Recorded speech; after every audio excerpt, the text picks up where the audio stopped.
Shalom Uvracha Boker Tov. Veshavua Tov. On est aujourd'hui le 27 Sivan et le 14, si je ne m'abuse, du mois de juin. Dans ces jours, c'est la paix d'Avril. Ceux qui ont gagné l'auto agissent. Bien. Bezrat Hashem, on dédiera ce shiur pour l'élévation de l'âme de Shmuel Sami Ben Elisa, Alav Shalom, et pour une grande réussite, Bezrat Hashem, de Liliane Onambel, Vechen Philippe Memi Ayakar, qu'on remercie du fond du cœur, Johan Lévy, Shushan Olivier, Jérémy Sanchez, pardon, et Jean-Jacques Mar, j'ai pas la suite, je ne sais pas de qui il s'agit, Bezrat Hashem, et tous ceux qui nous soutiennent. Une grande réussite aussi à vous, David, Todaraba, pour votre soutien. Chaim, tout le monde. Le Refoshema le Yair Ben Chen, Bezrat Hashem, Nachon Meod, Achlama Meira. Je rappelle que je m'envole tout à l'heure vers Paris, Bezrat Hashem, et que cette semaine il n'y aura pas cours. Pour ceux qui se demanderont où sont les cours, ce ne sera pas la faute de Yadan cette fois. Ah non. Voilà, sans plus tarder, on a une discussion hors caméra. Donc voilà, on m'a encore touché mon livre. On va savoir où est-ce qu'on en était.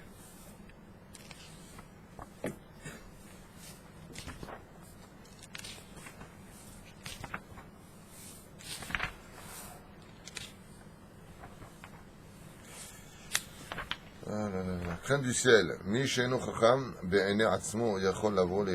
Celui qui ne se prend pas pour un sage pourra enfin atteindre le degré de la crainte du ciel. Mi shemekorav el azaken besovel kaaso alideze zoché leira.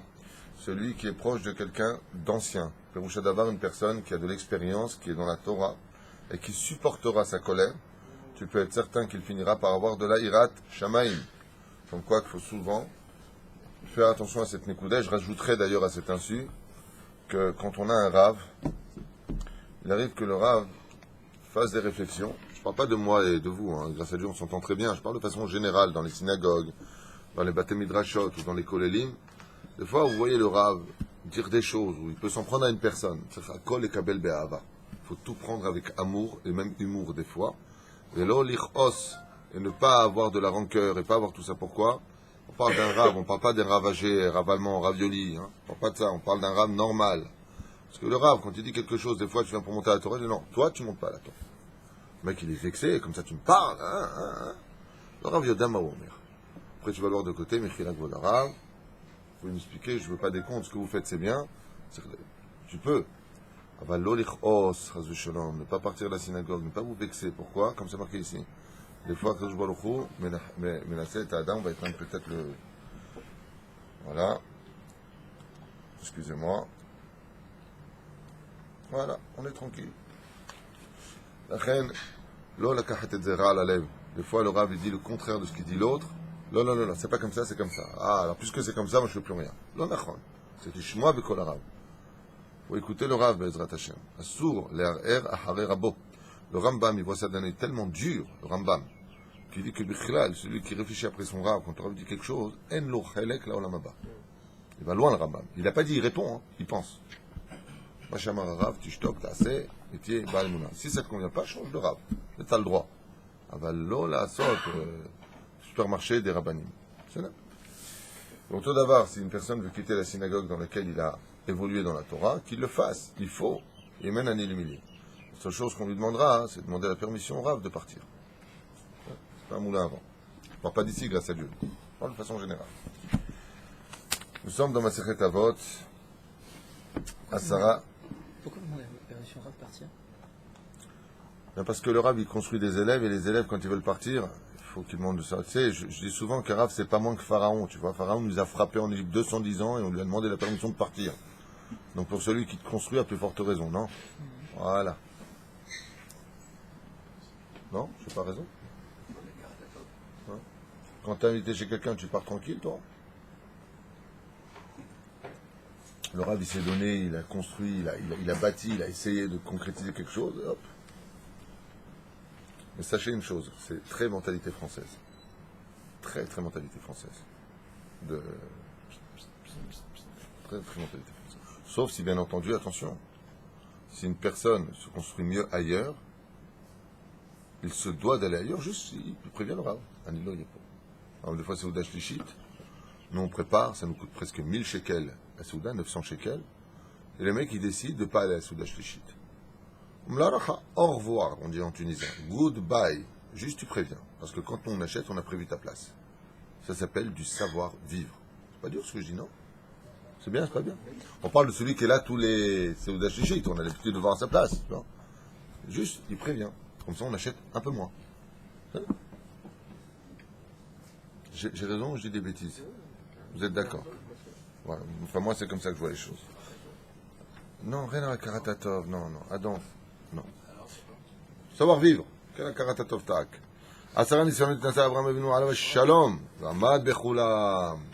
10 épreuves ont été mises sur le chemin d'Abraham Avinu et il les a toutes réussies. Pour définir combien Avraham Avinu aimait le Créateur du monde. Chibato, Mishon Chiba. Chiba, c'est amour, c'est là. Manien que la réponse des 10 nissionot soit Le'arot Sibato. Le'odia Kama Chibato shel Avraham Avinu alav shalom.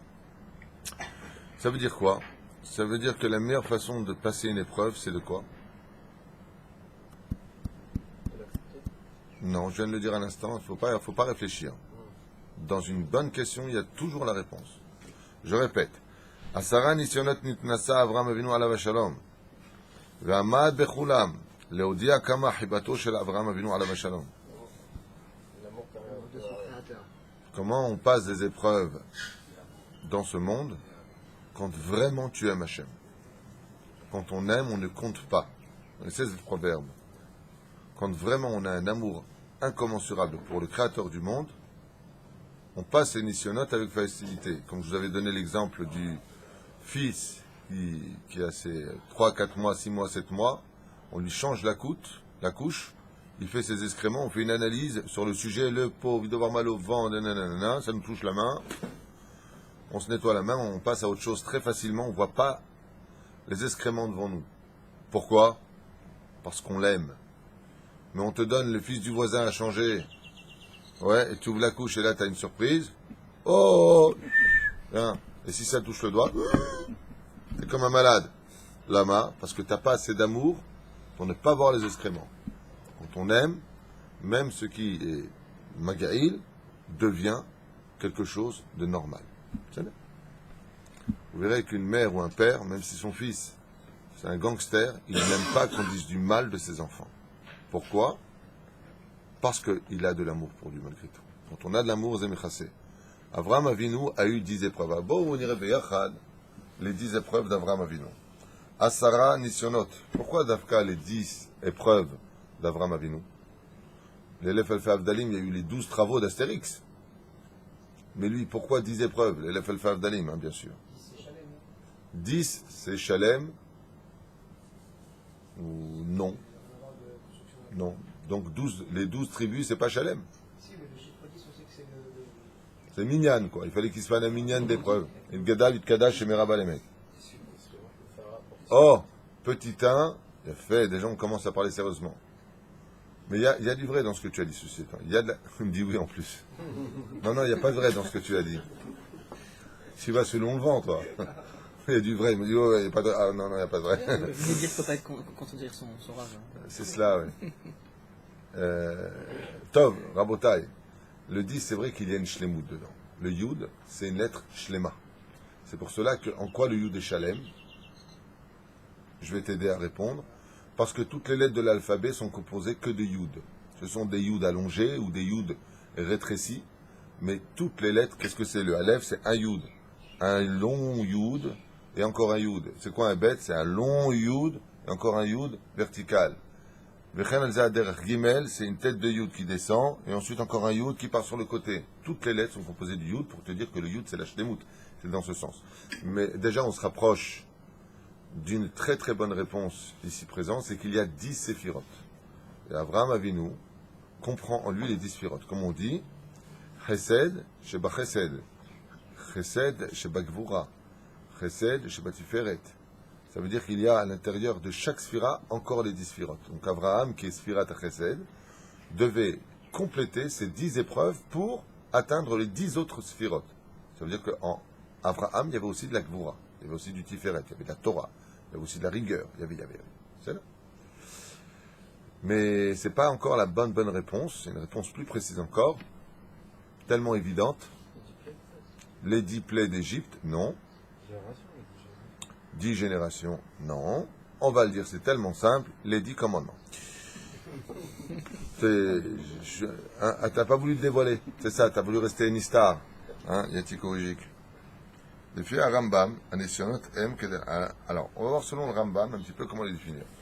Pour que les enfants d'Israël soient dignes de recevoir la Torah, les 10 commandements, Abraham Avinu, lui, est passé par 10 épreuves en préparation des 10. Et vous verrez que, de l'autre côté, les Égyptiens passeront aussi par les 10 épreuves de la vie, qui sont les 10 plaies d'Égypte, contre les 10 commandements. En d'autres termes, nous aurons intérêt à recevoir les 10 commandements avec amour et de façon totale, sans négociation, puisque nous avons trimé pour cela et que les Égyptiens ont payé aussi pour cela. Alors, selon le Rambam, quelles sont les 10 épreuves d'Avraham Avinu, Techef Navin? La première épreuve d'Avraham, il y a une marloquette. Il y en a qui disent que la première épreuve d'Avraham, c'était le Kifshana Esh. Avraham refusant de faire de la Avodah Zara, du culte étranger, de se prosterner devant des statues, est jeté par le roi Nimrod de Babylonie dans une fournaise ardente atteignant les 7000 degrés. D'accord? Ramim il dit, celui qui s'approchait à 70 mètres de cette fournaise ardente brûlait. Avraham est rentré dedans et il s'est promené. Il a été sauvé par Avraham, Adam, tu l'as dit la dernière fois. Quel srout a sauvé Abraham Avinu? Parce qu'il a vu Yaakov sortir de lui. C'est-à-dire qu'Abraham Avinu n'avait pas assez de srout pour lui, malgré tout, de se sauver de la fournaise ardente. Il a été sauvé par le mérite de. Des fois, vous pouvez voir des gens qui ne méritent pas d'être sauvés d'une situation précise, mais d'un coup, vous voyez qu'il va être sauvé. En réalité, ce n'est pas grâce à lui. C'est parce que dans sa descendance viendra un tzaddik, et ce tzaddik-là, par son mérite à lui, sera sauvé. Comme Noach a été sauvé par Abraham, Abraham sera sauvé par Yaakov. Et Yaakov, par le mérite de qui il a été sauvé? Par le mérite de Moshe Rabbeinu plus tard. C'est dans le 12 tribus, les villes.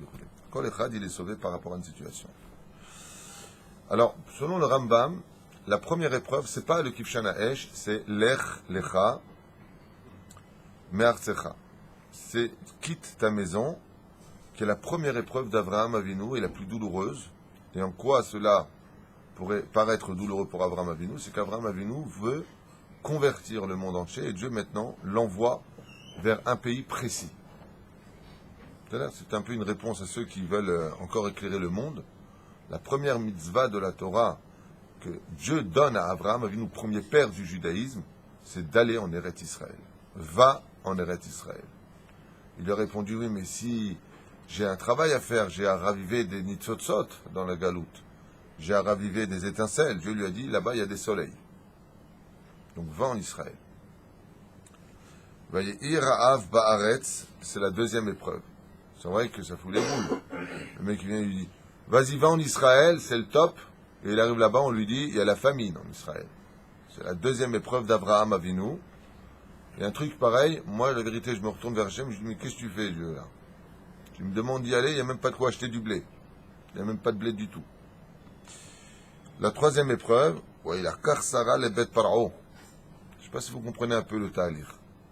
Avraham Avinu arrive enfin à être respecté en Mésopotamie. Nimrod, après la fournaise ardente, le laisse tranquille. Il est fait de la prison, vous savez. Lui aussi, il a fait 10 ans de prison, Abraham. Il le laisse tranquille. Pourquoi la prison? Il a été jeté en prison avant d'être jeté dans la fournaise ardente. Sur le Midrash. On y arrivera. Je compte faire tous les mercredis les Midrashim qui vont parcourir toute la Torah, les discussions qui ont été cachées de l'étude. On les fera ensemble à Ezrat Hashem. Tous les mercredis, Blin et Der. Très intéressant de voir qu'est-ce qui s'est passé détail par détail. Qu'est-ce qu'il lui a dit, qu'est-ce qu'il a répondu. Caché dans la Torah, derrière les lettres, il y a des codes. De voir ce qu'on appelle le drash, pas le pshat, le drash. C'est là. Top. Batilakar, Sarah, les bêtes parents. Donc, il quitte sa maison. Dieu lui dit maintenant que tout va bien Maintenant que tout va bien, que tu as accepté en Mésopotamie, que tu commences à créer des yeshivot en Babylonie, la totale, Dieu lui dit, va en Israël. Attends, mais je suis bien ici pour diffuser ta Torah, on a rue Petit, rue Grand, on a tout ce qu'il faut, on a des maisons d'études partout, à Vincennes, à Lyon, à Marseille, à Nice, il y a de la Torah ici. Dieu lui dit, l'ère, c'est pas ici que je veux que tu sois. Va en Israël. D'accord, mais je vais en Israël, et qu'est-ce qu'il y a là-bas? La famine. Bien dur. Bon, ok, alors qu'est-ce qu'il fait? Il va dans un pays juste à côté, parce qu'il doit absolument y aller selon les plans divins. On avait vu ensemble dans le libre arbitre. Et Dieu l'envoie en Égypte. Qu'est-ce que Dieu lui prend? Troisième épreuve, sa femme. Alors imaginez-vous un petit peu, à moins que l'homme qui voulait se débarrasser de sa femme, c'était l'occasion, mais imaginez qu'un homme aime sa femme comme Abraham Avinu a aimé sa femme. Il arrive en Égypte et on lui prend sa femme. Je ne sais pas si vous comprenez ce que je veux dire, mais on lui prend sa femme. Maintenant, vous êtes de quel pays? Le pays le plus hard dans ce domaine. Ça veut dire là-bas, c'est des animaux, les mecs. Ouais. Et on te prend ta femme, les bêtes paro. Et on lui dit, t'inquiète pas, hein, t'as de la chance. Ta sœur, elle va aller avec le roi. Quelle sroute. Parce que là-bas, c'était un sroute, ça. La personne voit sa femme partir dans les bras d'un homme. Ils ne l'ont pas touché, ceci étant. Milhamto im arba'at amelachim. Et là, ça demande une explication. Mazé milhamto im arba'at amelachim. Il a fait la guerre aux 4 rois. Oui, pour libérer Lot, il a fait la guerre. Et en quoi c'est une épreuve, ça? Tout le monde fait la guerre. Pourquoi on met ça à Abraham Avinu au même niveau que d'avoir quitté ses yeshivot, que d'avoir quitté tout ça? Pourquoi? Il avait 75 ans. Plus. Pourquoi? Pourquoi c'est une épreuve pour Abraham Avinu d'avoir fait la guerre? Pourquoi? Parce que c'est un homme de paix. Exactement. Abraham Avinu demande que toutes les nations du monde déposent les armes. C'est un homme de chesed.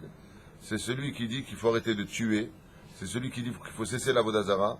C'est celui qui précise à voix haute, cessez de verser le sang.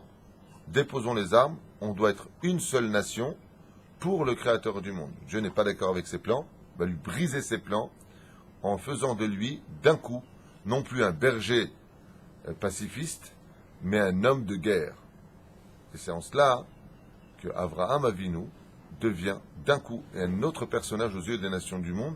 Et c'est pour cela d'ailleurs que dans cette paracha de Lech Lecha, à la fin, Akadosh Baruch Hu lui dit Al tira Avraham Avdi, n'aie pas peur Avraham, n'aie pas peur Avraham, mon serviteur. Et il lui dit quand? Après la guerre.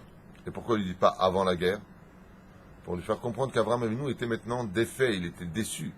Il dit, mais qu'est-ce que vont dire de moi les gens? Avraham Avinu, il a fait la guerre contre 4 rois ici. Et avec combien d'hommes il est parti? 318 hommes. Gematria Eliezer. Il y en a qui disent qu'il a pris 318 Bachouré Yeshivot. Et c'est pour cela qu'il sera puni, que nous descendrons en Égypte. L'esclavage a eu lieu parce que l'Agmara et pas David Twitou dit qu'Abraham a sorti des Bachouré Yeshivot, des Yeshivot pour aller partir en guerre pour une mitzvah qui n'est pas une mitzvah, mitzvah. C'est une mitzvah reshoot. Là, non, ça demande une explication par rapport à ça, parce que c'est Dieu qui lui a demandé d'aller faire la guerre. Donc il va prendre des gens qui vont être purs, comme faisait David Améler. Il fait Meod. Il fait Meod. Mais Abraham Avinu, alav shalom, avec quoi il a gagné la guerre? Tu connais les armes d'Abraham Avinu? Il a pris de la terre. Il l'a jeté. Il aurait dû penser comme David Améler. Le roi David, il prenait des gens des yeshivot pour aller en guerre. Mais il fallait qu'il y ait le même quota en yeshiva pour étudier la Torah pendant que ceux-ci se battaient. Il fallait jusqu'au bout. Lui, il les a pris. Et 5e épreuve, Bekarto et Agar le Isha le Achar sheno Ash meolid misara. Une fois qu'il a été découragé de voir que Sarah n'avait pas d'enfant, il s'est vu en train de prendre Agar, qui a été une très très grande épreuve pour lui. Pourquoi? Parce qu'il était prophète et qu'il savait ce qui en ressortirait. Ça a été une très très dure épreuve pour lui. Il faut savoir que à cette époque, on faisait des choses qui paraîtraient un petit peu bizarres de nos jours, mais je rappelle qu'il y a un siècle et demi de cela, en Tunisie, on faisait pareil. Même pire encore, je ne sais pas comment on pouvait faire des choses pareilles, mais on le faisait. C'était très courant dans les pays orientaux, que si ta voisine n'arrivait pas à avoir d'enfants, pour pas qu'elle divorce, alors l'autre voisine qui avait déjà 10, 12 enfants, lui passait un enfant. Il y avait souvent ça. Ah, mon mari il veut une fille, ou mon frère, je lui ai donné 7 filles, il veut un garçon, sinon il me divorce. La voisine à côté dit, écoute, j'ai un garçon qui arrive, si Dieu veut. J'ai fait, tu sais, ils font le truc, le machin, la bague, je sais pas quoi. Le garçon, il naissait, et il le donnait à la voisine. C'est une livraison un peu spéciale. Il y a eu beaucoup de dégâts par la suite. C'est que ces enfants qui ont grandi, on en voulu à leur mère toute leur vie. J'avais un défaut pour que tu m'aies donné aussi facilement. Avant, c'était courant, faut le savoir. Avant, c'était courant. Hein? En Algérie, c'est en voie de disparition, mais je parle encore des derniers qui restent aujourd'hui. Algérie, un peu moins. Les gens étaient un peu plus civilisés. Mais de donner son enfant, je trouvais ça un petit peu arabe, moi personnellement.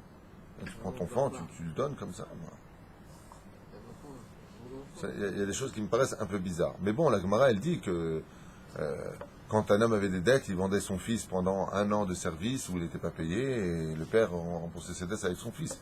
Il y a des choses qui paraissent de nos jours aujourd'hui, où on est hyper moderne, attention, la cravate, machin. On perd un peu le fil de tout ça. Mais pendant des décennies, c'était comme ça. C'est là. En Inde, c'est encore comme ça. En Thaïlande, c'est encore comme ça. Les gens vendent leurs filles sans problème. Dans les pays arabes, c'est comme ça. Tu fais une bonne proposition là, chez nos nomades pour leur fille, ils te la vendent sans problème. C'est là. Et voilà, elle va aller en Arabie Saoudite. C'est une émission que j'avais vue il y a longtemps. Et ils font des trocs. Ça se fait. Ils vendent leurs chevaux, ils vendent leurs filles, ils vendent leurs garçons. Ils vendent. C'est pas une insulte, c'est un état de fait. C'est une réalité. En Inde, ils vendent leurs petits garçons pour faire des briques. Encore une émission que j'avais vue. Ils vendent les garçons. Je les vends.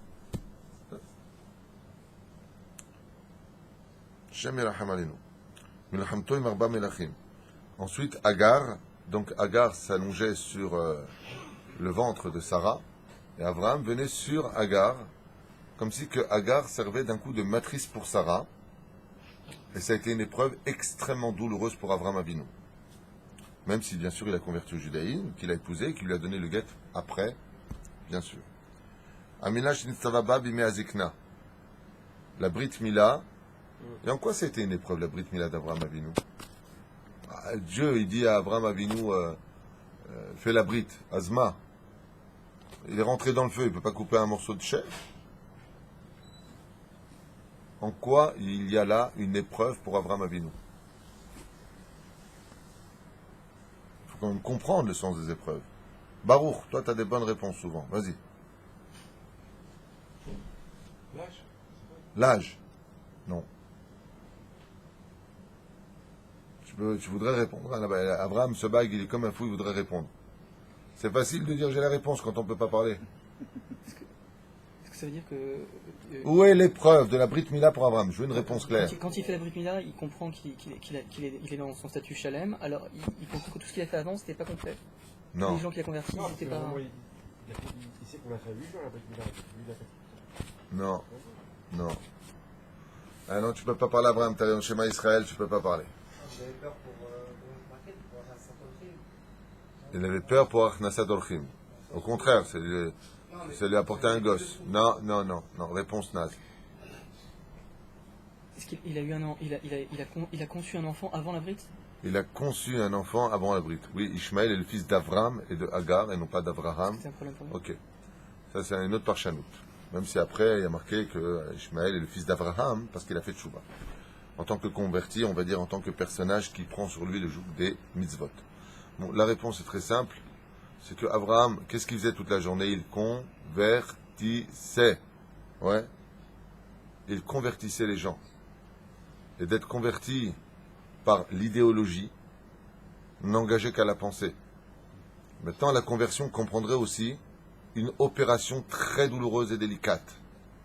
Et Abraham a venu pour lui, c'est une très grosse épreuve. Parce que maintenant que Dieu me demande la Brit Mila, les gens qui auront voulu se convertir, quoi, vous allez me couper en bas? Je veux pas. Avant, je veux plus être juif. donc ça les repousserait de la conversion. C'est là. La majeure partie aujourd'hui des gens qui font la Brit Mila, qui se convertissent, ils font avec anesthésie. Mais Abraham Avinu Alav Shalom, c'est extrêmement, comme le dit le Hagra Kadosh, le Gan de Vilna, très très douloureux. Donc pour Abraham Avinu Alav Shalom, les 10 épreuves, quand Dieu lui a dit fais la Brit Mila, lui il n'a pas eu de problème, il a pris un sourd. Et c'est pour ça qu'il a demandé à ses 3 amis, Eshkol, Aner, Mamré. Et c'est Mamré qui lui dira, il pose la question, est-ce que je dois faire la Brit ou pas? Mais attends, comment tu peux demander à tes amis si tu dois faire ce que Dieu te demande? La réponse n'est pas là. La question, n'est pas là. La question n'est pas de demander à eux s'ils doivent faire la Brit Mila ou pas. Mais la question est de demander, est-ce qu'il doit la faire en public ou le faire caché? Et Mamré va lui dire, tu dois le faire en public, car tout celui maintenant qui devra devenir juif devra passer par la Brit Mila. Vayar Hashem Be'elone Mamré, sur le territoire de Mamré, Dieu s'est dévoilé pour donner du srout à Mamré qui lui a fait comprendre que justement la Brit Mila était un mérite, non pas une épreuve. Mais chez Abraham Avinu, ça a été une très dure épreuve parce que il a eu peur que ça devienne quelque chose de ressentissant pour celui qui voulait se convertir au judaïsme. Qui lui a fait la Brit Mila à Abraham? Lui-même. Cool. Ah, il s'est fait cool, bien. Ah, qui c'est qui lui a retourné le truc et... Mamré. J'en sais absolument rien. Je pense que c'est Mamré. Je pense. Dans les Midrashim, ce sera marqué. On fera ensemble, là-bas, il y aura marqué qui a fait quoi, qui a fait qui. C'est là. On irait. Alors. Minat Zikna, c'est vrai qu'aussi qu'il a fait ça dans sa vieillesse. 7e épreuve, il n'a pas suffi pour Abraham Avinu d'avoir vu sa femme partir dans la chambre de Pharaon. Il subira encore une épreuve douloureuse, celle de voir son épouse, une fois de plus, repartir prisonnière. Je rappelle que Pharaon ainsi qu'Abimelech n'ont pas touché Sarah. Je le rappelle, très important de tenir, Chas Shalom, que ces gens impurs aient eu le srout même de mettre un doigt sur elle. Chas Shalom. Chas Shalom. Dieu les a empêchés, comme dit le Midrash, Sarah les faisait frapper par un ange. Ils n'avaient pas le droit de s'approcher. Lekechat Sarah levet Abimelech. Abimelech, quand il a vu Sarah, il est devenu ouf. Waouh, qu'est-ce que c'est que cette beauté? Le Hot Pam, Abraham Avinu, il dit rien. Abraham Avinu, Alav Shalom, il dit Ribono Shel Olam, comme ça tu me fais ma femme. Lo Omer Mila Achat. Le Mekabel et Shishto, il est ressorti encore plus glorieux de toute cette épreuve. Encore une épreuve très dure. Il avait gagné sa fertilité, puisque là-bas, il a prié pour Abimelech, et on sait que celui qui prie pour l'autre et qui a besoin de cette chose lui-même, en recevra le salaire avant celui pour qui il a prié. Et donc, effectivement, grâce au fait qu'il ait prié pour Abimelech qu'il puisse enfanter, il a pu réenfanter. Baruch Hashem. Bonne réponse et bonne réaction. De qui t'a appris ça? Eh ben alors dis-le.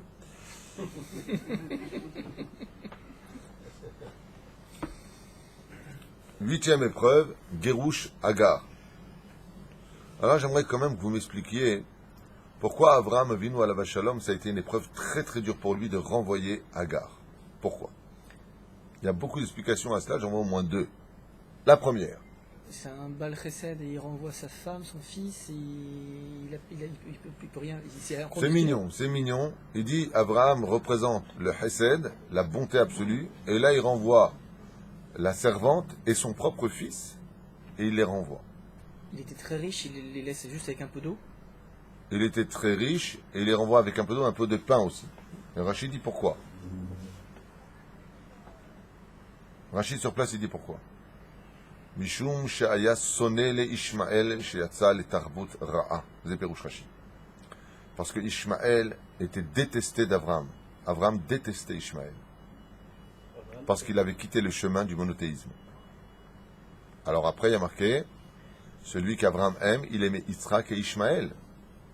Comme ça dit le Midrash. Alors il aime ou il n'aime pas? Lokashia. Là-bas, il n'était pas sur le chemin de la Torah. Ishmael a fait Teshuvah, a respecté son frère Yitzhak. Alors là-bas, il l'a aimé. C'est bien. C'est pour ça qu'il y a une espèce de chose bizarre. D'un côté, il n'aime pas, d'un côté, il aime. S'il est dans la Torah, Ishmael, s'il respecte les lois noachides, s'il respecte, Abraham l'aime. S'il ne respecte pas, Abraham l'aime pas. C'est pour ça qu'il est riche, de l'eau et du pain. Ça veut dire quoi? Va crever. Pourquoi il a un accord avec sa femme pour qu'il le renvoie? C'est la question que je pose. Là, tu es arrivé à ma question. Je voudrais 2 réponses. Pourquoi Abraham Avinu a-t-il subi cela comme une épreuve? C'est la 8e épreuve d'Abraham. Qui est Agar? C'est la mère. Oh, déjà on avance.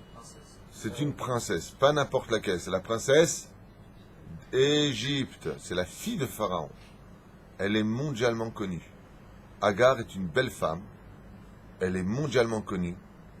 Et elle a crié à voix haute qu'elle préférait être une servante chez les Juifs d'Israël que d'être une princesse, les pieds sur terre, la princesse du monde. Agar a un mérite extraordinaire. Elle a quitté tout. Alors qu'elle avait des milliers de servantes à ses pieds, elle a quitté pour lever le plateau et servir une juive. Elle a dit, moi je vais appartenir à ce peuple.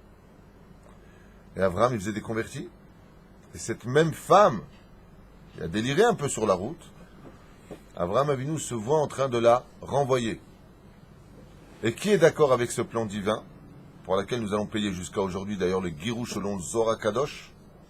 C'est Sarah Imenu qui dit, Geresh et Ta'ama ve'et bena. Abraham lui dit, bon, Sarah, attention, faut arrêter un peu les délires. Et d'un coup, qui se mêle? Dieu. Le créateur du monde lui dit, Abraham, Shma Bekol Sarah. Abraham Avinu, il voit Agar, il voit Ishmaël, et il le dit, Rahum Hun. Dégagez.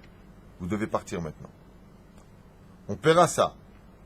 Si l'islam, jusqu'à aujourd'hui, descendant d'Ishmaël, mais Tzikim Lanou, le Zohar Kadosh dit, c'est à cause du Girouch qu'on avait fait. Mais la fin des temps est arrivée, les comptes vont être réglés. Tout ça, c'est fini, si Dieu veut. Et donc, ça veut dire qu'à la fin des temps, vous verrez que l'islam, Ishmaël, la descendance d'Ishmaël, redeviendra des amis réellement propres et sincères du peuple juif. Plus que toutes les autres nations du monde. C'est pour cela d'ailleurs que quand meurt comment ça s'appelle Yaakov Avinu, qui est là pour accompagner Avraham Avinu, pardon, il y a Yitzhak et Ishmaël qui accompagnent Yitzhak jusqu'à sa dernière demeure, leur père. Le frère. C'est là. Ah, excuse-moi, oui, il faut la placer à Agar, ça déquête ou pas? À la fin. Oh, fait méode. Sauf Maaseh, le Marshava Techila. La fin d'une action vient de la première pensée. D'où est-ce qu'on sait que Bémet Agar a eu une pensée pure? Parce que selon certaines opinions, c'est au Ramban d'ailleurs, Ketura, la troisième femme d'Abraham Avinu, que tu verras dans le 25e chapitre de Bereshit, verset 1er, c'est Agar. Il y en a qui disent c'est Agar, il y en a qui disent c'est non, c'est pas Agar. Aval, la tradition juive rappelle que Ketura, qui vient du mot Ketoret, c'est-à-dire qu'elle était pure aux yeux d'Hachem, comme les Ketoret sur le Misbeach. Donc elle avait vraiment fait une totale teshuva. Si sauf Maaseh, Marshava Techila, c'est qu'Agar avait eu de bonnes intentions. Seulement, Agar a eu un problème dans sa vie.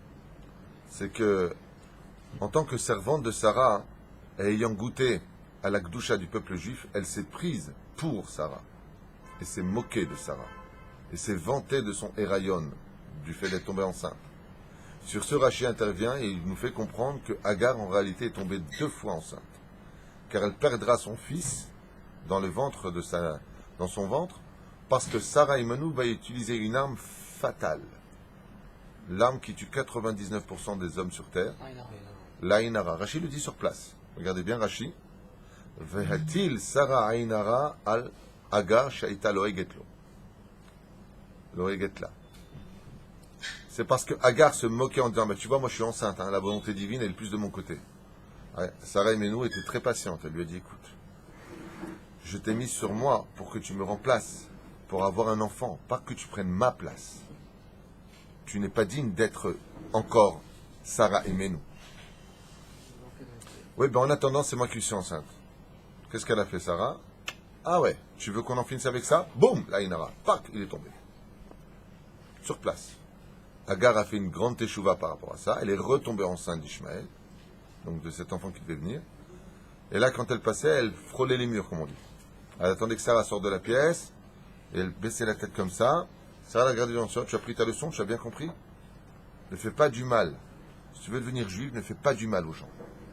Et de la pitié. On me raconte cette histoire de ce grand sadique dont le nom m'échappe, qui vivait à Yerushalayim, et qui n'avait pas vu son fils depuis 6 ans, 7 ans, il vient voir son père, et son père avait l'habitude toujours, bien entendu, d'être un grand Talmid Chacham, de faire de beaux divrei Torah. Et le fils, pourquoi il est venu voir son père des États-Unis? Parce qu'il venait d'avoir une belle petite naissance, et il a amené à son père son fils, pour que le grand-père voie le petit-fils. Et après s'être entretenu pendant des heures, et avoir mangé, discuté, plaisanté, et sourire avec la famille, il ne les raccompagna pas jusqu'à la porte. Alors, ils sont partis, il a fait quelques pas dans la maison, mais pas jusqu'à la porte. Ils sont rentrés dans le taxi, et le père est ressorti avec sa femme, ils lui ont dit « Papa, on peut te poser une question ?» « Oui, monsieur. Comment se fait-il que tu ne nous as pas accompagnés jusqu'à dehors ?» Il lui a dit « Qu'est-ce que vous voulez que je vous dise ?» Juste en face de la maison, vit une femme qui est mariée maintenant depuis 11 ans. Elle a plein de problèmes avec son mari. Parce que maintenant, 10 ans passés en Israël, si la femme n'arrive pas à avoir d'enfant, ou tu épouses une autre femme sur cette femme, ou tu la quittes, ou tu restes avec par amour, mais tu adopteras des enfants, tu pries, allez-le aider.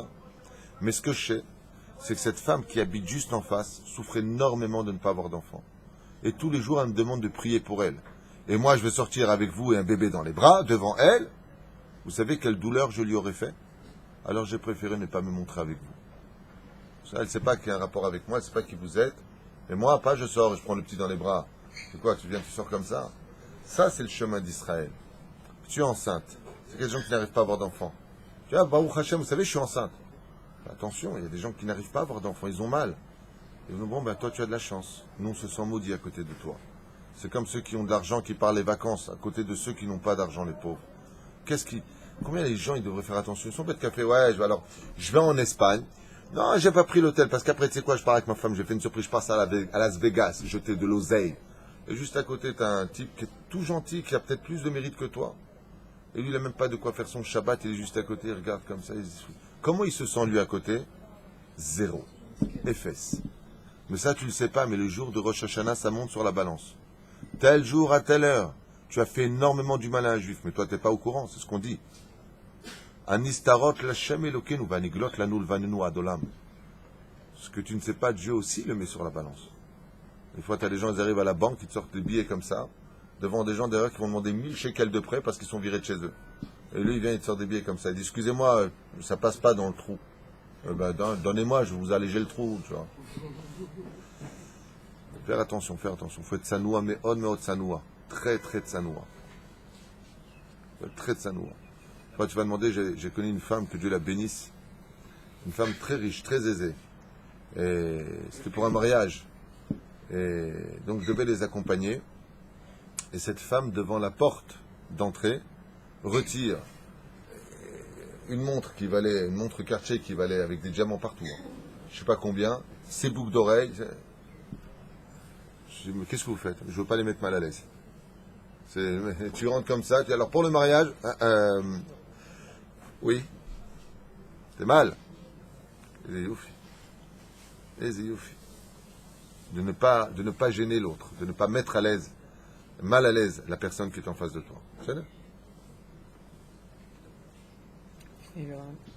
Ça me rappelle une histoire, mais je ne veux pas la raconter. Hein? Ouais, non, ça n'a rien à voir avec ça. C'est blesser une personne. On finit avec les épreuves. Ça n'a rien à voir. On peut lui donner en J'ai dit que ça n'a rien à voir. Mirchol de quoi? Où est-ce qu'il va tomber l'autre? Est-ce qu'il a l'envie de ce que tu as? Non. Bon, d'accord. Ah, tu veux dire qu'il va jalouser? Non, il a juste les boules. Girouch Agar, Arhakat Beno Ishmael, éloigner son fils Ishmael. Et là, je rejoins un peu ce que tu as dit, c'est que d'un côté, il ramène les autres, mais quand c'est son propre fils, là, il l'éloigne. Ça a été très dur pour Abraham. Imaginez le mec qui fait faire tchouva à tout le monde, et quand il s'agit de son fils, il l'éloigne de lui. Et pour finir, la dernière épreuve, bien entendu, vous me dites, la Hakeda d'Yitzhak, et en quoi cette épreuve a été très très dure pour Abraham? Alors cette épreuve est dure sur 2 domaines précis. Je vais vous les donner tout de suite. Le premier domaine, c'est qu'il ne demande rien à Akadosh Baruch Hu, c'est Dieu qui lui promet un fils. Et Dieu lui dit, de ce fils-là descendra une grande descendance. Yitzhak est stérile jusqu'à l'âge de 37 ans. Et Dieu lui dit, va le tuer. Moi, la première chose que je dis à Dieu, je dis, temps mort, 2 secondes. Ça va là-haut, vous n'avez pas de problème d'électricité, il n'y a pas un court-circuit quelque part. Non, parce que je te rappelle, Hachem, que juste avant, tu m'as dit, tu veux un fils? Je t'ai dit non, j'ai dit à Ismaël, tu dis, si, tu veux un fils. Ouais, bah tu veux un fils, ouais, très bien. Alors, ben voilà, puis il s'appellera Yitzhak, et de lui, oh, il y aura beaucoup de descendants, aussi nombreux que les étoiles du ciel et que le sable de la terre. Et d'un coup, tu me dis, il a même pas mis un moucheton au monde, même pas un rejeton au monde, rien du tout. Et là, tu me dis, va le tuer. Première épreuve, c'est extrêmement dur. Deuxième épreuve, Abraham Avinu, il réfléchit même pas après Hachem, comme le dit Dera d'ailleurs à Kadosh Baruch Hu, à Moshe Rabbeinu, Shmi Hachem lo nodati lahem. Ils ont jamais pensé après moi en disant si je suis juste ou pas juste. Mais il y a une épreuve qui est encore plus dure pour Abraham Avinu, et là Abraham se bague, il en peut plus, il a la langue qui est dehors, vas-y. Oh, je t'abbarre chez moi là, t'as pris vite pour répondre, hein, il en pouvait plus, il était mal depuis tout à l'heure. Moi, j'ai pas tu 7 aujourd'hui. La reine, il a fait méro d'Abraham. Eh oui. Abraham Avinu a réussi à éteindre une Avodazara sur la planète, une Avodazara qui a été terrible. Et cette Avodazara s'appelait Avodazara la Molech. C'était des gens qui sacrifiaient leurs enfants sur des braises ardentes. Quand ils rentraient, ils avaient le mérite, soi-disant pour eux, de rentrer dans la 7e pièce, et là-bas il y avait une statue et des tambours. Et ils brûlaient leurs enfants vivants, que Dieu nous préserve. Et Abraham Avinu s'est battu toute sa vie en disant, cessez, nos enfants sont ce qu'il y a de plus précieux. Faut pas les tuer, faut pas les vendre, faut pas. Et Dieu lui dit, prends ton fils et va le tuer. Wow, fonte de l'humanité. Il est très mal Abraham Avinu. Yeshkem Abraham baboker, ve'achavosh et chamoro, ve'ikach et Yitzhak beno, ve'yelech ve'choule. C'est Perouch Adama. Lachen Omer. Comment c'est vrai qu'il était stérile jusqu'à 37 ans? Ben parce qu'il s'est pas marié à 18 ans. Ben Shmona Israël. La choupa. La Gemara nous dit qu'Abraham Avinu était méticuleux sur les mitzvot de la Torah jusqu'au Eruv Tavshilin. Tout le monde pose la question dans ce cas-là. Comment est-ce qu'Abraham Avinu a pu retenir son fils de se marier? C'est impossible. Le Ben Ishra explique parce qu'il était stérile. Pourquoi? C'est un sujet qu'on a développé à maintes reprises, parce qu'il avait une neshama féminine. Il venait de Sarah et que hein? Il savait avant même d'avoir fait là qu'il a eu il savait. Oui. Il était prophète, je le rappelle. Vezema shekatuv rabtai, sachar shayu kulam eruim. Miskin, toutes les épreuves qu'il a eues, il dit comme ça, et tout ça pour nous enseigner, ve'amad bekulam shelo hayam me'arer. Ça veut dire quoi, ve'amad bekulam? Il a toutes réussi les épreuves. Bamed varim amurim. Lior hayakar, mazé ve'amad bechol enisyonot Avraham Avinu alav shalom. Il a réussi toutes les épreuves Avraham Avinu. Bema ou amad otam be'ozeh shu asa otam? Lo. Aynu choshvim. On aurait pu penser que Avraham Avinu alav shalom asa et kol ma shetziva Hashem. Zelo nikra le'netzer. Ça s'appelle pas réussir. Et là, tchouva, shelo me'arer ahare midotav shel HaKadosh Baruch Hu. Dieu sonde le rein et le cœur. Baruch bechen lev haklayot. Ve'u ra'a be'emo einav she'Avraham Avinu asa akol betmimut. Ma she'ata omer, ani oseh. Ce que tu dis, je fais. Il n'a pas dit une seconde. Pourquoi tu me fais ça, Hashem? C'est en cela qu'il a réussi. Lo amar lama Hashem. Lama toseh li yazeh. Lama. En etzel Abraham. Lama lo makir. Il y en a un qui a dit lama. Yesh echad shamar l'HaKadosh Baruch Hu lama. Je parle hébreu parce qu'il y a un Israélien avec nous. Moïse. Moïse, Yov. Aval Moshe Rabbeinu ma ou amar. Lama are ota la'am hazeh. Pourquoi tu as fait du mal au peuple? Il lui a dit quoi? Avraham, Yitzhak, Yaakov, lo iru acharem midotaim. Moi, Avraham, Yitzhak, Yaakov, ils n'ont pas réfléchi après toi, tu réfléchis parce que je t'envoie une chose, va libérer mon peuple. C'est Perouch Adama. Baiser chez Adam, lo me'arer. Ça arrive souvent, Ben Adam, Yeshlo Nisayon. D'accord? Tov, Gamzol et Tova. Quelqu'un a une épreuve, il la grogne, après il dit bon, c'est pas grave, allez, bon, allez, ça vient d'Hachem. Allez, Taout, Asita pour Taout. Milechatrila, hein? Baruch Hashem. Baruch Hashem. Hein? וזהו הצליח על הכל, העל ושלום, להודיע כמה חיבתו של אברהם אבינו לקדוש ברוך הוא קיים רצון את כל מה שציווה עליו, ויש מברשים חיבתו של אברהם אבינו על הקדוש ברוך הוא שהיה חביב לפני המקום לנסותו בניסיונות ולהראות בריות. Et il y en a qui disent quelque chose d'incroyable quand même. Il y en a qui disent qu'Abraham Avinu, pourquoi il a tellement réussi? Parce que chaque fois qu'il a eu une épreuve, il était touché de l'amour que Dieu lui portait à lui. Quoi, tu me mets à l'épreuve moi, tu me regardes sur terre? Juste pour aller, je vais te prendre ta femme, je vais te prendre ton fils, je vais te prendre ton oseille, je vais te prendre ta vie. היה אברהם אבינו מתפלא על השם שהוא כל כך נותן לו כבוד שהוא מנסה אותו. שהיה חביב לפני המקום לנסותו בניסיונות להראות אל הבריות, כי ירא אלוקים הוא. Et ils disent aussi, ומה הוא היה, בעזרת השם, חביב, c'est que Akadosh Baruch Hu montrait ainsi donc la Irat Shamaim de Avraham Avinu, kama yalo Irat Shamaim, combien il avait de Irat Shamaim, shekiyem et kol mitzvot be'ahava ou bechiba yetera. Il y a quelqu'un qui va prendre son fils, qui va lui dire, ah bon, hey, mon fils, Dieu m'a dit de te sacrifier, hein, Ech Yagid, Kachna et Bincha, Shkem Moto, Besha Shmon et Tesha, viens, qu'est-ce qu'il y a, viens, il faut que je t'emmène. Et c'est caché. Aval Avraham Avinu aya kol sameach. Brit Mila sameach. Où est ta femme? Paro lakach ota. Avraham איך הוא היה? חיוך. ברוך השם. מה שהוא עושה זה טוב, אני מקבל. אבל אשתך אצל זבל, מן הזבל.